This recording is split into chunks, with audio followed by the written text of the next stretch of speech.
been victor every single time. So showing us he can play the strong control mage in the Orianna. But not going for the tank top laner, not going for the Ornn and I unkillable. So as long as he isn't either. Oh, hold that thought. Oh dear, Doran might be in trouble. Rascal getting himself a decent shield. Tactical sweep, flash forward, that's going to be it. And that's a big okay as GenG picks up first blood. And I think that this top lane conversation that we had is going to need to be revisited. I mean, it's pretty rough to get just totally owned like that. And he's going to, of course, teleport back into lane, but he might actually teleport back to his death. He's slowed already. Oh no, he does still have the flash available, but the Hextech ultimatum will keep him in place. And Doran not even going to have to make things even more difficult. 2-0 Camille is just a disaster. They're not alone in the bot lane. Yep, Facebreaker will come through here. A lot of CC on to Zeus now, who does headbutt taxi his way over. The stun's beautiful, and Clid's taken down. Well, if at first you don't succeed, try again, as there's a seismic shove. That's a beautiful one. Zeus trying to get on that taxi once again, but he's going the wrong direction. Gets himself a tramp like a Trinity Force regardless. Especially when she's this ahead, I think it's a pretty good choice. Uh-oh. Yep, Zeus may be caught out again. Does have the ulti, but so does Life. And he's going to be out of the... They're going to transition into a Drake as well. I feel like the snowball is starting to roll. They have the tempo advantage. It's not around the Yona like we thought it might have been, but it is certainly just around really good rotations, the vision control they've had. And that's Zeus twice now caught warding as Doran. Looks like he might be done here. Oh no, Doran misses everything, and now Rascal should just be able to jump on top of him. There we go. That's the third death for Doran. And the second solo. You look at the game state, I mean, they're losing turret plate spot. They lost from GenG. They have so many win conditions that they can Their strong side is their top right now, as they could just non-stop harass Doran here. Force rotations up. The Nara under the wall as he goes back in, does manage to land that stun, and BDD just picks him up on Hybrid. And Gale Force, like we talk about, I mean, she just wants as much maneuverability as possible. It looks like KT might fancy a fight here. Remember, Kai'Sa can jump in with the Killer Instinct relatively easily. So there we go. Zeus is going to start it up. That's going to be the ulti out from the Orianna. First got the Rift Herald now locked up, and they could just continue to make plays. Well, when you've got that much gold, maybe he just paid for his way out. As now got a fight starting. There's another Pulverize, but only onto Life. Haymaker shield's good. It is going to be GenG. The lockdown. The Drake is now Rascal. Just looks like an absolute. They want to find more. They'll have to just settle with a dragon. You get the Drake. Okay, nah, back. Yeah, oh, that was cute. Almost manages to grab him there, but flash out there from BDD is good. Hybrid, Killer Instinct's in, but the flash is available, and Rascal avoids the spear, gets out with the hook shot. A little bit too safe is the Camille.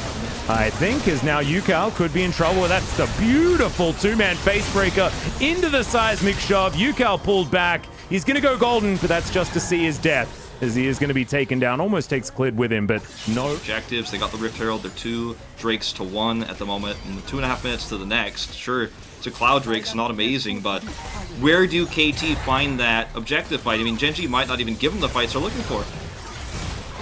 Yeah, exactly. Hybrid has to supercharge his way out of that one. Gets stunned up. Not going to be able to protect this turret as the inner will fall down as well. 5 turrets to 0 as Yukal in trouble. Stopwatch is at the perfect time, though, as Zeus going to force BDD out of there and does manage to lock down that turret as well. So and do something. But in the meantime, this dragon is going to go down. That's going to be soul point for GenG. But oh boy. Well, Hybrid's here. No stun is going to land here, as now Hybrid is going to turn up. We'll see whether we can actually get the kill onto Rascal in the 1v2. And the answer might just be no. As Rascal goes golden, that's going to be a lot of extra damage. Flashes forward, and Hybrid is able to win it out despite missed timing on the Void Seeker. So, 1-for-1 trade there on the bottom side, but KT's getting pushed in top lane. Really good. BDD's pushing it. Okay, ulti forward. BDD looking for Yukal, who does go into his Zhonya's. Life. Should survive for the moment, but that's Life. Flashing on forward. That's a 2-man shockwave, but Ruler, just too much damage here on GenG's side. And he's looking for more, but the vision, all that thought.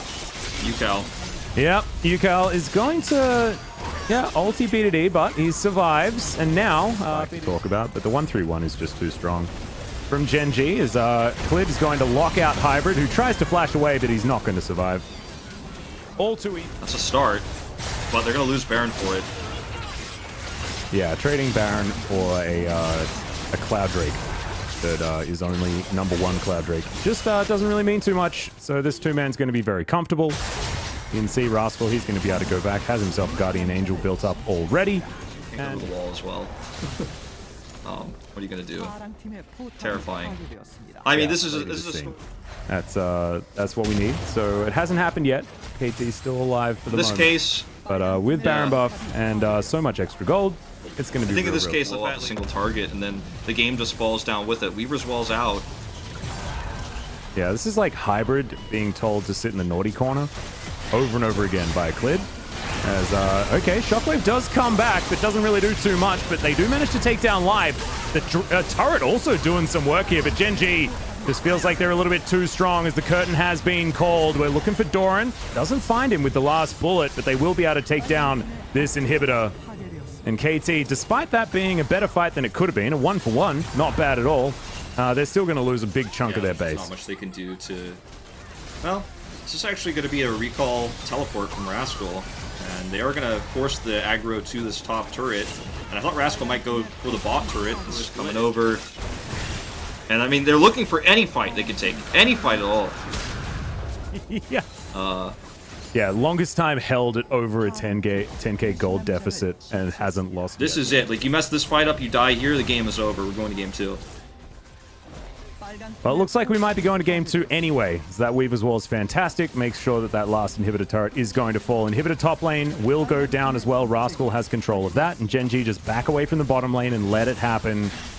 This is actually sort of a beautiful symphony of how to win a game without actually going for any sort of team fight whatsoever. Just understanding positioning is there. Shockwave does come through though, and Clid is going to be taken down early. Ulti from B2D isn't going to find too much as now GenG looking to take a 4 versus 5. Bonnie extraordinarily low. Doran also going down, but Rascal might actually be traded for here as GenG take out the Kai'Sa in the backside, and Rascal escapes. Yeah, somehow. Rez. I don't know. We're going to have to check back in on that one as the Facebreaker comes through, and that is going to be a big stun onto Zeus. But Life, unfortunately, is going to fall down a little bit ahead of his team. As you can see, good knock up from B2D, and that's going to help secure this one. And I feel like this might be the end, GenG. Even though it was a KT pick that started this fight off, it's still looking good as, okay, maybe Ruler was overstepping just a little. He's now got a fun 2v2 as B2D going to go into a very nice golden pose. Yukal also popping the Zhonya's. Bonnie diving back in as, yeah, GenG are just going to win that 2v2 handedly. And the KT Rolster is shone from B2D. Same feelings if I had to lock in the Gnar once again. I imagine that, you know, he's not going to play it if he doesn't want to, though, so we'll just have to see how it is now about where Pantheon will be at any given time and how safe he'll be.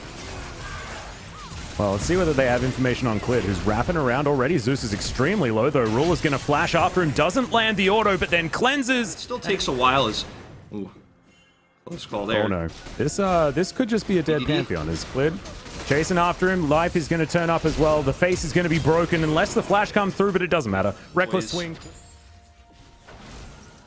Yeah, Yukal took a lot of damage while we were in that replay. Clid now looking for Bonnie. And, yeah, taking a lot of damage. Has to throw out the shield.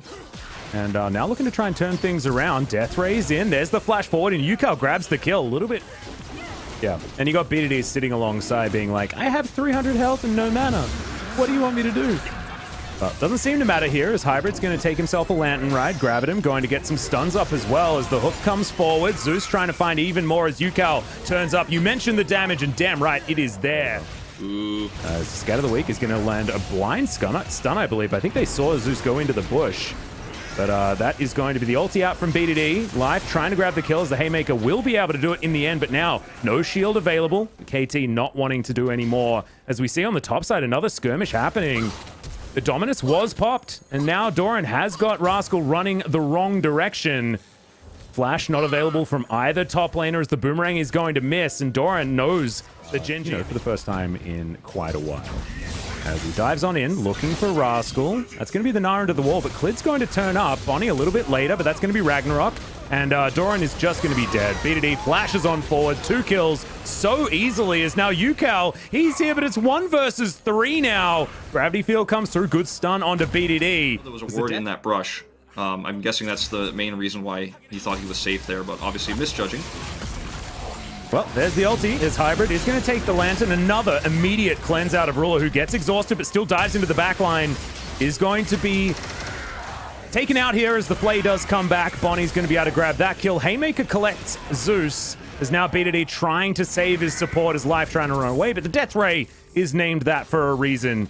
And Yukal just does a lot of damage, guys. It's pretty insane, actually. It's 2 kills, 1 assist, so that's really helping out, building up his abilities. Ooh. Another teleport towards the bottom side as Bonnie's skirmishing here with BDD and Clid, but that's 1 versus 2. Not exactly what you want here as Yukal once again has to run away. Hightailing it. Seems to be in a 1v3 almost all game. The kill if Doran decided to run away. Does end up getting the Scatter of the Week off. Ults even, in fact, to try to guarantee that kill, but we'll take a look at what happens here. He's going to be able to do so, unless Bonnie is going to get in here. Hybrid does have a fair bit of damage available here to him as Clid trying to turn it. Gore Drinker, I believe, is online, but unfortunately, not quite enough damage. The Moonlight Vigil comes down and worried. The Calibrum Crescendo was there, but just not quite enough damage to answer back onto Ruler. There's the gameplay button being pressed as Bonnie looking to dive in onto BDD. Doesn't even pick up turret aggro though, and BDD very easily clears out that minion wave. As no stuns, picked the gap there, did Bonnie. Really nice movement. As now Rascal fighting Doran once again. Wallop only just landing as the ulti into the wall is good out of Doran. He's trying to keep this fight up actually as the second Wallop comes through. Gonna pick up that boulder now as Rascal trying to turn it on its face. Does he have the burst? Is the question. The answer is no, but Doran has a lantern and a bunch of friends. KT happy to give up a Cloud Drake, apparently. Yukal is so aggressive on this team in terms of what his value is, and how his damage output is incredibly strong for those team fights we're coming up later. But Velios really coming online here too. If ever I see one. Certainly. KT over to the side, 15 seconds on the Drake, and that's a beautiful hook. Zeus is so good, man. I don't know. He's just real good. Why was he like playing on all of these B squads for so long? Since like 2015. His hybrid's dead. Big killer instinct. Ruler's also really good at this game as he cleanses and gets out of the way of the hook. And now Bonnie diving on top of him, but the stun's right there from BDD. Those mechanics on this Syndra so beautiful as Doran now having to hightail it to his... Looking for a flanking position as Doran's just going to push him out, but it looks like this Baron is just going to be taken by GenG with no response. Life might fall, and that might be the only response we get as the fadeaway Hyperproc is going to get the really set. Nice defensive Scatter of the Week. I mean, it's easy to hit versus the teleport, but having that presence of mind, knowing that, or not the teleport, but the ult in, having that presence of mind, being ready for that, to punish that aggressive Pantheon. Super well done by GenG and BDD. Isolated picks punish this over-aggressive Pantheon. Oh man, they're just not really towards a Nash's Tooth build that we haven't really seen too much from the Kai'Sa. He can find, but he's not going to be able to get there. Hybrid's just going to be mowing through this happens with his a pick, and nobody gets it. I mean, the value is there. Well, another killer instinct in here as Hybrid just evaporates Zeus to actually get here. Bonnie can ult in if he wants to, and he is. Let's see whether GenG has an answer for this as Clid is down extremely low. The Gore Drinker doing a bunch of work as the Ragnarok was popped so early, and Kai'Sa's now popping off as he gets into the back line. Oh my god, life is so good. Double kill now. Killer Instinct finally pops forward a double kill for Rascal. And it's going to be a full house. Kai'Sa's full of crocodiles. There's your ace, sponsored by Omen. A full clear here on the Baron. The Baron leashes. They don't get the Baron, but they get all the kills as they're completely ready for the ult in from Bonnie. And this is just an issue of death ray damage, but there's no retreat. And going all in there on the area they have vision control is this Elder Drake, and now it's being taken away from by GenG. Okay, maybe Rascal's overstepped just a little bit. He goes golden as now Doran trying to keep life out of this fight. Ruler on a ward, but I don't think there's anything they can do about it. Supercharges into the backline. The hook is going to miss because he's just so damn fast. One kill already. He's going to be able to take down the jungler and the rest of the bottom lane so comfortably. It's almost a quadra kill, as it could have been a penta to be perfectly honest. But Ruler's just playing with his food now. I mean, they went for control of the wards around Baron. They rushed towards the area. That was the one area of the map KT had vision, and they forced that fight. Beautifully done. And once again, this new build on Ruler is popping off, and this ace is going to be the game. Yep, that's going to be it. GenG looking for their 2-0 to start off the season. Apparently, this is what you need to do. You just don't play in Casper Cup, get as much rest as possible, have a really fun Christmas and New Year, and then just start smashing your opposition as soon as you get back into the LCK. Beautifully done from GenG.